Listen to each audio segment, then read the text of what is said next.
kreatif, serta membantu memahami preferensi konsumen untuk meningkatkan kepuasan dan loyalitas pelanggan. Dan yang ketiga, manfaat sosial bagi konsumen.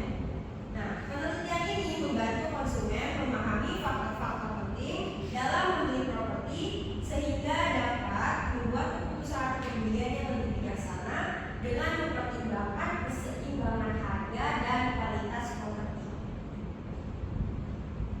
Kita masuk ke pengertian properti. Nah, kebetulan karena perusahaan yang kami bawakan untuk presentasi ini mengenai properti, jadi di sini ada pengertian properti. Properti adalah segala sesuatu yang dapat dimiliki atau dikuasai oleh individu, kelompok, atau entitas hukum dan biasanya merujuk pada hak kepemilikan atas suatu benda yang memiliki nilai ekonomi. Nah, dalam konteks yang lebih umum, properti dapat dibagi menjadi dua kategori utama. Yang pertama itu ada properti bergerak atau movable property dan properti tidak bergerak immovable property.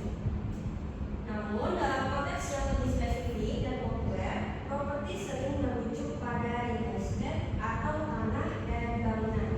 Properti dalam hal ini mencakup berbagai jenis bangunan, tanah, rumah, apartemen, gedung komersial, dan properti lain yang memiliki nilai finansial baik untuk tujuan tinggal